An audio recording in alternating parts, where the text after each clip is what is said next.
Chegou o momento de dizer para você, ativa o sininho, segue a gente no Instagram, segue a gente no YouTube, mas eu vou pular essa parte toda porque você tem uma entrevista inteira para fazer isso. E agora vamos falar de coisa muito séria. Uma vez me falaram a seguinte frase: quando você passa por um processo e você consegue curar, você termina curando outras vidas. Então, normalmente, quando uma mulher trabalha com o empoderamento, com a cura, com a melhora de outra mulher, é porque ela passou por um processo antes e ela curou, ela sarou e hoje ela é um antídoto. Ela cuida de outras pessoas. Eu estou aqui agora com a Bárbara, que trabalha com mulheres, que trabalha promovendo mulheres, ajudando mulheres. Ela vai contar detalhes a respeito de quem ela é hoje. Mas antes, eu quero conhecer a Bárbara lá atrás. Talvez a Babi, Bárbara, Barbie, não sei quem era ela. Bem-vinda! Tudo bem? Obrigada, tudo ótimo. Eu estou errada? Precisou passar por um processo? Com certeza. E tive muitos apelidos. Até hoje são muitos, até porque eu tenho o nome composto, é Bárbara Isabela, então é Bárbara, Babi, Bebel, Belinha, Bela. Então passa por uma seara aí de apelidos no qual eu atendo. Eu quero conhecer aquela Bárbara que não tinha conhecido o processo ainda.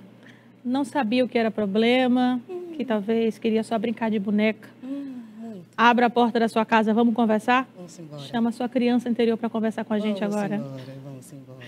Quem é Bárbara? Bárbara Isabela, Monte dos Santos, e já trazendo aqui algo atípico do comercial e da forma como a gente se vende, trazendo a Bárbara Isabela.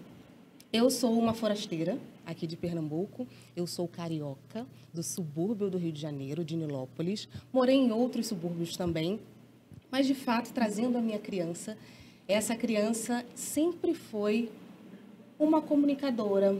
Ela sempre brincou de muita boneca, ela sempre brincou de ser secretária, de fazer atendimento, cadastro. Eu abria as minhas gavetas e já fazia aqueles envelopes de banco, aqueles cadastros que tinha. Sempre pedia para alguém trazer, para eu fazer a minha atividade de bancária, de professora.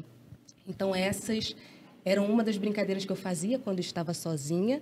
E fazia também as brincadeiras de boneca, montava tudo. E também, quando estava na rua, eu era líder do negócio. E essa é a Bárbara da qual eu me lembro. Desde pequenininha. Desde pequenininha. Você eu falo que eu sempre fui empreendedora. Sempre tive essa visão. Você até mencionou para mim, né, a questão assim, a gente não cria de fato tudo que a gente tem do nada. Mas a minha carreira, e eu sempre trago isso também nas minhas entrevistas com as minhas clientes, que é exatamente isso, do que você brincava quando você era criança. Porque, naturalmente, aquilo que a gente tem mais competência e excelência em fazer era, de fato, o que nós sempre fizemos ou fazíamos. Mas aí vem a atribuição da vida, as responsabilidades, e aí a gente vai deixando essa criança e, de fato, a nossa essência para trás. E essa Bárbara lá atrás, como que foi a adolescência dela? É filha única? Como que era maninha e painho? Então, eu fui criada com a minha avó, pela minha avó. Eu tenho uma irmã que hoje mora lá no Rio de Janeiro e ela faz parte da Colab da empresa. E minha mãe sempre foi uma mulher que trabalhou muito, mas minha mãe sempre foi muito independente. E minha mãe tem uma deficiência locomotiva. E ela sempre foi um grande exemplo. A minha mãe foi a minha primeira coaching antes de eu saber de qualquer dessas especializações que a gente vê hoje. Então, minha mãe sempre foi uma inspiração na questão da pontualidade, na questão da elegância. Mesmo que a gente não tivesse os recursos de dentro de casa, por nós sermos pobres, ela sempre tinha muito capricho em fazer todas as coisas.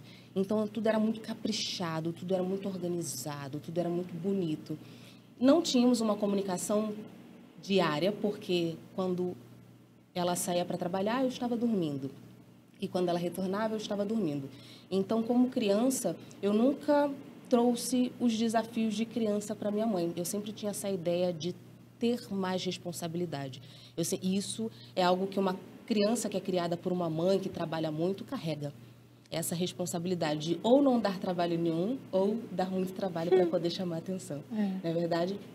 E aí, essa criança não trazia os desafios, mas trazia sempre as soluções. Então, eu buscava, quero fazer um curso. Então, desde pequena, por exemplo, na minha quarta série, eu lembro que eu dava aula no explicador da minha cidade, que aqui vocês chamam de isolada, e a gente não tinha dinheiro para pagar. Eu era boa em português, e aí era muito ruim em matemática. E eu sou formada em matemática. É porque a gente vai estudando e eu tenho certeza que a prática nos leva à excelência. Muito ruim em matemática, precisava das aulas de matemática, e aí fiz minha primeira permuta. Minha primeira permuta começou para poder estudar. E aí não queria viver na realidade que nós vivíamos naquele ambiente. Como criança eu já entendia, e de fato, pela minha mãe, eu entendia que eu não participava daquele ambiente, eu não era daquele lugar. E aí já quis fazer escola militar, e aí daí em diante a minha vida se tornou estudar para concurso. Então a Bárbara adolescente é uma Bárbara que estuda, é uma Bárbara que está no quarto, é uma Bárbara que está organizando as coisas, é uma Bárbara que traz todos os exemplos que a mãe dela trouxe. Então, sempre fazia muito cursinho, sempre estava estudando. E, efetivamente, quando eu passei para o concurso, que o homem tocou lá a corneta 5 horas da manhã, eu vi que não era nada daquilo. Falei, isso aqui não é para mim, não. E receber ordens é algo muito importante, ter disciplina é algo muito importante na nossa vida, mas eu sempre quis ter a autonomia de decidir e ter liberdade. Então, você decidiu estudar para concurso, para mudar a sua vida, você se especializou nisso e foi atrás, passou no concurso. Isso. E quando chegou lá, eu falei, essa não é a carreira que eu quero seguir. Admiro muito. E aí, fazendo um gancho, já que a gente está falando de Você tinha muita autonomia para receber ordens. Empreendedorismo na veia. E falando de pessoas, quando eu fiz a minha formação em hipnose, que a gente estava fazendo um protocolo, eu percebi não, né? Foi trazido que essa minha vontade de querer ser militar era da minha ausência paterna.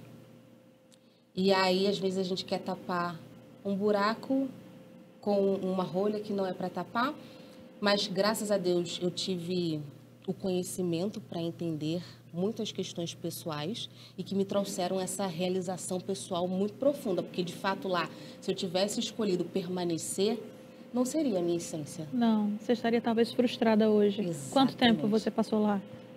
Não foi um mês. Não, foi muito rápido. Eu não passei o treinamento, o acampamento. Tem uma estrutura que a gente chega na primeira semana, aí você carrega o mundo, bota a mochila nas costas, começa a fazer o processo de adaptação. Pronto, o processo de adaptação. Eu não terminei meu processo de adaptação, que são 40 dias. Eu não fiz 30 dias. E desertei. Depois de ter passado quanto tempo estudando? Uma vida. Eu comecei a estudar na minha quarta série, isso já era até o meu ensino médio, até o término do meu ensino médio. Até os 18 anos. E como você se viu, depois de tantos anos envolvida naquilo, estudando para aquilo, conseguiu, realizou, passou, começou e desistiu? É a questão do conhecimento. Se eu acessei, até porque, para quem não tem nada, quando a gente chega em qualquer degrau acima, já é um ponto de relevância para que a gente acredite. Exato. Então, eu sempre acreditei que eu poderia conquistar tudo que eu quisesse, contanto que eu não desistisse. Então, se eu conseguir esse, eu consigo outro, mas esse aqui não dá para mim. Desapegou fácil. Oxi! Quem mais desapega que sou eu. Assim, eu sou muito flexível, bastante flexível nessa questão das decisões. Então, se algo não está coerente comigo, ali no meu ecossistema, a gente toma outra decisão. Tomar decisão rápida é algo que eu costumo fazer muito bem. E já fazia lá desde criança também. E aí parou... Peraí, vamos lá. Essa parte aí, esse desapego, mudar de decisão rápido, não nasceu aí. Nasceu lá atrás. É. Em que momento você acredita que aprendeu isso? Com a minha mãe, através do exemplo da minha mãe. Por exemplo, no subúrbio, as pessoas têm o costume de sentar na calçada, de conversar, de tomar cerveja. E minha mãe não era desse tipo de pessoa que ficava com relacionamentos com amigos, não por uma questão de não fazer, porque a gente gosta de se divertir, a gente gosta de entretenimento também. Eu gosto de conversar, de sentar, de não falar nada, de ver televisão, mas a minha mãe não tinha essa cultura dentro de casa. Então, Ela através não do perdia exemplo, tempo conversando besteira com... Tá. através do exemplo, a gente já começa a entender ali o que são boas decisões, de fato. E aí você decidiu não seguir a carreira. E o que você fez depois? E aí, E aí chegou em casa dizendo desistir. não, aí deixa eu te contar. Com 18 anos, eu cheguei aqui em 2008. Então, era o meu último ano do ensino médio, que eu, inclusive, fiz aqui em Pernambuco. E aí, eu tinha acabado de vir do Rio de Janeiro, depois de ter passado na aeronáutica e não ter ficado. E aí, eu tentei mais um ano para outra instituição, que era a Marinha Mercante, e aí não passei. E aí, com tanto estudo naquela época, a gente fazia o vestibular, não era segregado como é hoje, né? Hoje as pessoas fazem no primeiro Enem, ano, depois faz o sim. segundo, Ah, faz o tá. terceiro, seriado, não é Sim, isso? é. E aí a gente fazia uma prova só e a maior pontuação que coubesse dentro de um... Ou era exatas ou era Humanas. humanas, isso. Aí eu tive pontuação para exatas, porque eu pratiquei muita matemática, e rolou lá fazer a minha licenciatura em matemática, e aí eu fui para a Rural, aqui de Pernambuco. Dentro do processo também, eu descobri, quando eu fui dar aulas, né, que o meu tempo era muito valioso para que eu não me estabelecesse em lugares que as pessoas não quisessem o tanto que eu quis estudar. Então, quando eu olhava assim para a pessoa não queria, eu falava assim, meu Deus, ele está perdendo o tempo dele, eu estou perdendo o meu. Então, essa questão do valor, assim, do conhecimento, eu dou muito valor à questão do conhecimento. E aí, também, na faculdade, eu falei assim, também não é isso aqui que eu quero, não. Eu não quero ser professora. Eu quero, de fato, ensinar as pessoas, mas eu quero ensinar as pessoas que querem. Porque, assim, é uma experiência traumática, a questão do estágio no Estado, a falta de organização, do planejamento, de uma gestão. Então, eu não queria me envolver. Hoje eu me envolvo, de fato, porque é uma necessidade social. Isso é importante da gente ressaltar e trazer, até porque eu sou cria de diversos projetos sociais, de igreja, de um monte de instituições que colaboram para quem, de fato, busca conhecimento. E aí já foi outra tomada de decisão. Como professora também foi concurso? Foi. Você Mas eu fiz a faculdade. E aí, quando comecei a estagiar, aí eu falei, não, eu tenho uma boa didática, Bárbara, você é maravilhosa, ensina muito bem, mas não é aqui que eu quero ficar. E aí, depois disso, eu comecei a fazer gestão. Sim, e aí, como a vida não é um mar de rosas, eu precisei trabalhar, não foi, Keila? E aí, eu já tinha 23 anos de idade. 23. 23 anos de idade. E já tinha abandonado a aeronáutica? Já. Eu era sustentada pela minha mãe, 23 anos, o negócio ali apertou. E aí eu precisei trabalhar e foi quando eu tive o meu primeiro emprego de carteira assinada. Trabalhando aonde? Eu trabalhei num café, atrás de um consultório odontológico. E aí foi onde nasceu o meu despertar para gestão, planejamento e organização. Porque no café eu instaurei todo um protocolo das refeições, fiz curso de barista, até porque deixaram na minha mão. Falei assim, esse aqui está desse jeito, o que você fizer é bônus. Só que eu dei um show. E ali eu entendi que eu era capaz de organizar. Tanto é que 6 meses depois eu fui contratada pela clínica para ser gerente de qualidade. E aí eu tive um maior salário da minha vida, foi um negócio assim estratosférico, que nem minha mãe na vida toda tinha ganhado aquilo. E aí eu falei, olha, reconheceram que eu sei organizar e planejar as coisas.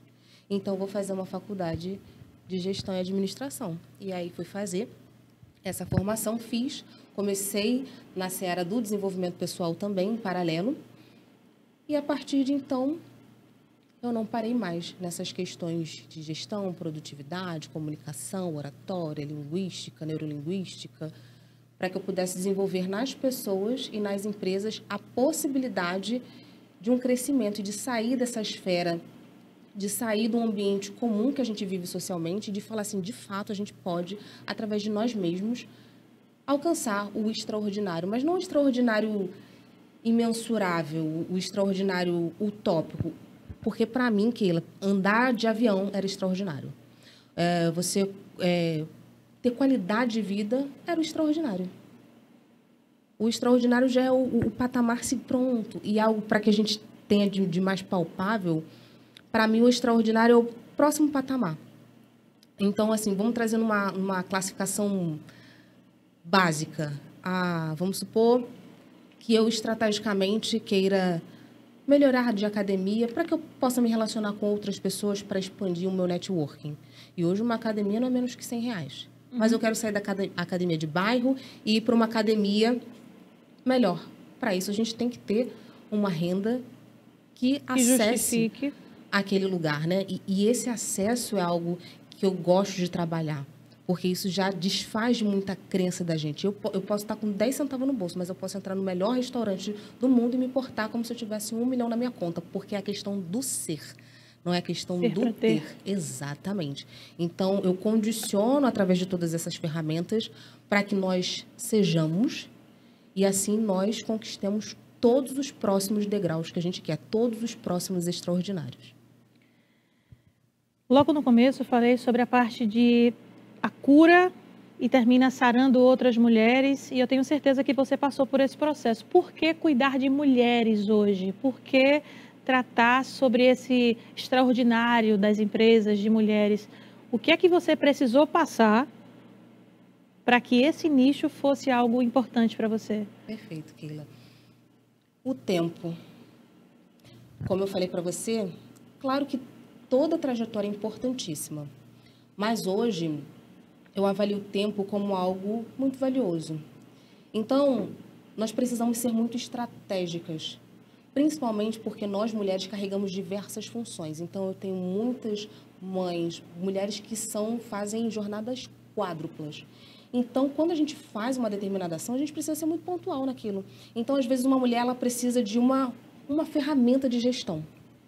Aí a gente, como empreendedora solitária, aí a gente vai buscar um curso, aí a gente passa 6 meses, quando na verdade eu só precisava conhecer a Keila e a Keila fala para mim assim, é esse software que abre, faz o teu cadastro, bota lá as ferramentas, os teus funcionários, as funções, porque inclusive hoje a gente tem ferramenta que nos favorece e automatiza muita coisa dentro da nossa empresa, dentro da nossa vida, dentro da nossa produtividade. Então, o que eu faço hoje é para que a gente ganhe tempo e você não precise passar por uma universalidade de formações e especializações para ter algo pontual, algo que vai resolver pronto. É como eu falei da questão empresarial, que funciona muito mais do que uma empresa, porque é um ecossistema. Então, às vezes, e como visionária, como uma pessoa estratégica, às vezes você identifica ali naquela pessoa que ela precisa de um destrave, pronto. Algo que a torne mais leve, algo que faça com que ela perca uma culpa. Às vezes é uma conversa. Às vezes eu sento à mesa com uma empresária e a gente conversa sobre vida, muito mais do que gestão, mas sobre vida. E ela fala assim, nossa, eu não fazia porque eu tinha medo do julgamento das pessoas, do julgamento de fulano, cicrano, beltrano. Porque a gente se limita por consequência das pessoas, efetivamente. Você já passou por isso? Eu sempre tive uma autoconfiança elevada. Mas, de fato, nós sempre temos, e eu reconheço muito isso porque eu converso muito, e aí a gente sempre tem pontos para ajustar. E você fala assim, não, isso aqui eu fiz ou deixei de fazer por conta... Pronto, as provações. Então, a própria questão militar. Por que você quis estudar? Era algo totalmente inconsciente. Não era da minha essência uma decisão... É uma decisão consciente de fato, mas carrega ali a ausência de alguma coisa. E aí, me provar ser diferente também, provar essa autonomia. Não somente... Hoje eu carrego a questão de mostrar isso para minha sobrinha, para as minhas afilhadas e para as pessoas que estão lá no lugar onde eu saí, é um olhar bonito, de oportunidade, hoje. Mas nem sempre foi assim. Tem a questão do subconsciente, traz a questão da necessidade, porque lá no início, o objetivo era sair daquele lugar. Então, a necessidade de falar assim, eu não pertenço a esse lugar, eu não... Pronto, de fato. E assim, sendo muito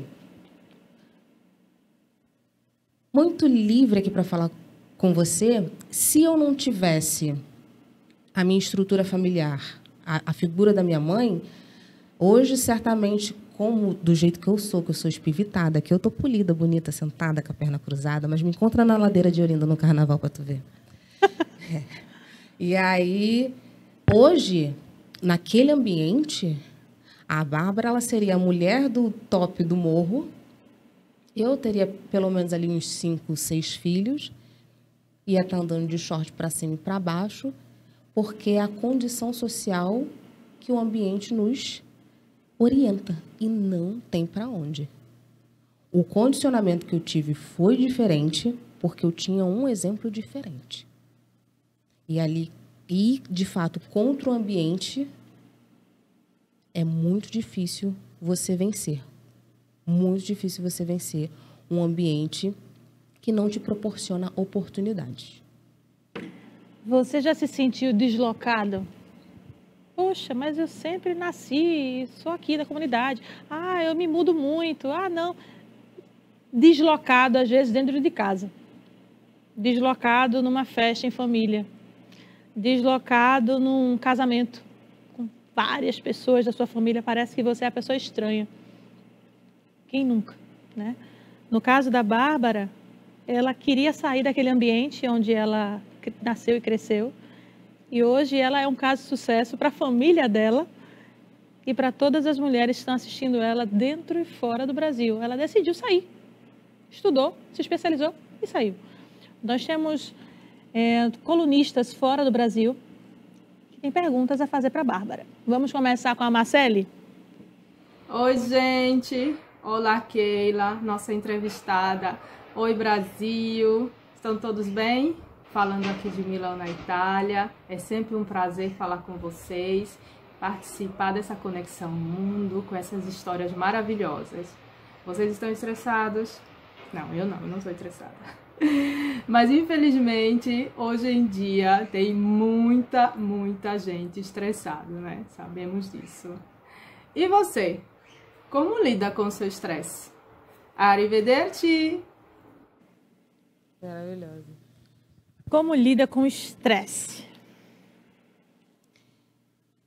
Eu sou uma pessoa extremamente enérgica. Eu tenho muita energia. E falando também, tinha sempre tive essa liderança. E aí, quando você começa a lidar com pessoas, você começa a se polir. E o estresse também é condicionado pelos nossos objetivos não alcançados, pela expectativa daquilo que está por vir. E aí, para mim, para além das rotinas de leveza, que é tomar um café bem tomado, você acordar e respirar. Claro que nem sempre foi assim, né? E lidando com o estresse, por exemplo, desde a época do estudo, eu tive uma crise de ansiedade aos 24 anos. E olha como é que a gente não percebe o estresse. Eu trabalhava, esse foi o meu terceiro emprego, depois do café, depois da gerência. Eu fui para uma faculdade fazer a parte de gestão e lá eu fui estagiária. E aí veio a mesma questão que você trouxe anteriormente. A prova, né? Você quer se colocar como competente, você quer mudar e tem muito da autocobrança. Bem como eu falei da autossuficiência, tem muita autocobrança de querer mudar, daquele anseio de ser melhor e de ser melhor para si. E claro que tem as questões de você provar para o outro, enfim. Mas, aos 24 anos, dentro da empresa, eu eu tive uma crise de ansiedade por conta do burnout e fazia prospecção de alunos. Tinha um grande vestibular para fazer e a gente gosta de dar um nome, né? Mas quase que eu dei meu nome lá na entrada do cemitério. E aí a expectativa, a ansiedade de fato não veio do condicionamento do ambiente de trabalho, mas sim de uma questão pessoal, de eu querer provar, de eu querer fazer, de aproveitar aquela oportunidade, até porque eu cheguei na empresa como estagiária, mais uma vez, eu era atendente de telemarketing, e aí em pouco tempo eu fui a supervisora, em pouco tempo eu fui a gestora do telemarketing inteiro. Então, era uma responsabilidade muito grande, e aí você quer se provar, você quer fazer, então eu chegava mais cedo e ia mais tarde para casa. Então, o estresse também vem muito maquiado, e eu lembro que quando eu cheguei no hospital, toda dura, e é muito triste você ter uma consciência e você fala assim, meu Deus do céu, eu não consigo controlar meu braço, minha mão. Vieram diversos médicos para poder abrir acesso na minha veia, enfim. E aos 24 anos. E você começar a entender, e de fato, algumas experiências, e eu me coloco num papel de muito privilegiada, Keila, porque ter o conhecimento que eu tive e as experiências que eu tive me trouxeram muita maturidade. Então, hoje, esse aspecto do estresse, eu falo assim, é como Deus quiser. Eu lembro, em novembro, né? Você lembra? Na feira, eu adoeci na semana de colocar o stand, com tudo pronto, com por tudo conta organizado. de ansiedade? Não, foi por conta do Covid. Lembro. E aí, já tinha pago, já tinha feito, acontecido. E aí você falou assim, Bárbara... E aí eu lembro... E aí tem todas as questões, né? Eu não vou colocar outras pessoas em risco. Foi você que trocou de data, não foi? Foi. Eu não vou colocar outras pessoas em risco. E aí você senta, você conversa com outras pessoas. Não vamos fazer isso. E se perder o dinheiro? Se perder o dinheiro, é melhor perder o dinheiro do que eu me sentir culpada de que alguém morreu porque eu dei um abraço. É. Né? Nossa. E aí, deixa eu falar aqui com a Keila. Aí você falou, não sei, não vai dar, mas espera aí. E aí também sempre muito flexível com tudo, desde a primeira negociação, sabe? E graças a Deus, na minha vida, só chegam pessoas para agregar. E eu não tenho essa ansiedade, esse estresse hoje, justamente por ter todas essas provações na minha vida, que tudo dá certo. Amém. Ó, a resposta bacana. Temos agora a pergunta da Morjana. Oi, Keila! Oi, pessoal, tudo bem? Eu tenho pergunta, sim. E a minha pergunta é: voltando ou olhando para trás, você consegue se lembrar de 3 erros que você cometeu nessa sua trajetória? E se com esses 3 erros você conseguiu tirar alguma lição? Tem como contar pra gente? 3 erros. Vamos lá. Ou não? Não tem? Eu acabei de dizer que tudo dá certo, né? Então, é a perspectiva do copo meio cheio e meio vazio. Eu sou do copo que está cheio. Então, os erros, de fato, sempre me trouxeram muitos aprendizados. E eu já falei aqui antecipadamente, anteriormente, dos erros que eu cometi, de fato, nas decisões primárias, né?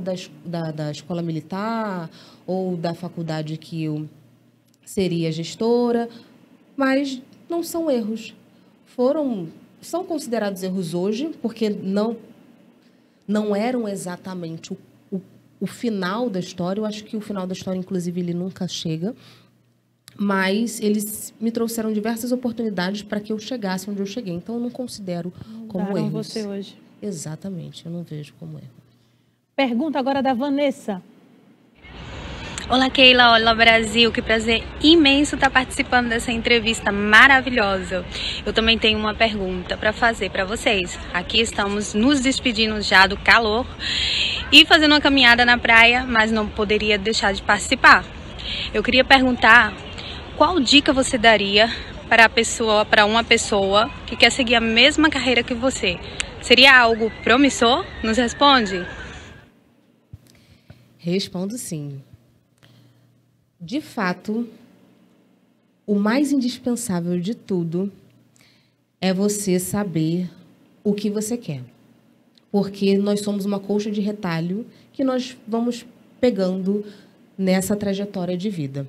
Então, são perguntas simples de serem feitas, mas bem complexas de serem respondidas, que é a questão do eu sou. Eu tenho uma ferramenta que eu costumo trabalhar que faz perguntas assim como você me fez. Então, assim, quando eu era criança, eu brincava de quê? A gente não sabe das coisas que a gente mais gosta. A gente não tem isso na ponta da língua. Então, a informação, eu não digo nem dica, porque a dica traz uma perspectiva de atalho. E não tem atalho para que você tenha essa autorrealização. Tem um processo de desenvolvimento pessoal, estritamente pessoal. E, em paralelo, também o profissional. Mas é muito importante que você saiba quem você é, de onde você veio, para onde você vai. E essa informação seria de você identificar num caderno aí, rapidamente, sentar com um cafezinho quente, trazer um ambiente acolhedor para que você pense em si, porque é algo que nós não fazemos, mas pensar em si é algo muito importante, que é o que você gosta, as cores que você gosta, qual é o alimento, a comida que você mais gosta, quem são suas pessoas prediletas, quem são as pessoas a quem você confidenciaria o seu próximo projeto, quem são as pessoas das quais você precisa se afastar um pouquinho de forma estratégica para que você possa evoluir, quais são os recursos de fato que você precisa para poder se desenvolver pessoalmente e profissionalmente. Então, antes de querer qualquer coisa ou tomar qualquer decisão, é você sentar e se perguntar: o que é que eu quero verdadeiramente para mim e para a minha vida? E as pessoas que estão nos assistindo agora, que querem ter essa consultoria, que querem experimentar um pouquinho de tudo isso, onde consegue encontrar você? Qual é o teu Instagram? O meu Instagram pessoal é o barbara.montsan, M-O-N-T-S-A-N. E lá você pode conversar diretamente comigo, mandar uma mensagem no meu direct ou através do Instagram da empresa, que é a consultoria e assessoria empresarial para mulheres, que é o GW Comp. Apenas. Lá você, Encontrou. nesses 2 canais, nesses 2 acessos, você consegue me encontrar. Agora eu quero que você olhe para aquela câmera ali. Tem muitas mulheres e homens nos assistindo agora. Pessoas que não passou nem na metade do que você viveu, não viveu nem metade do que você viveu. E muitas vezes pensam em chutar a barraca. Não quero mais, eu não aguento mais, isso não dá para mim, eu não mereço, não tenho sorte. O que é que você pode dizer para essas pessoas que estão nos assistindo agora, como caso de sucesso? Hoje você está aqui sendo um caso de sucesso de fato, né? Para as mulheres do Brasil e fora do Brasil. Hoje você conseguiu expandir ainda mais quem você é. A partir de agora as pessoas vão saber mais da tua história. O que é que Bárbara falaria para outras Bárbaras? Acredite em você e em Deus. Se agarre em uma força da qual talvez você não tenha agora. E volte para a caverna, que é o seu próprio interior. E aí, no seu interior, certamente, tem as respostas que você precisa. Que não é de ninguém, não é o seu pai que vai dar, não é a sua mãe, não é na internet, não será um coach, não será um terapeuta.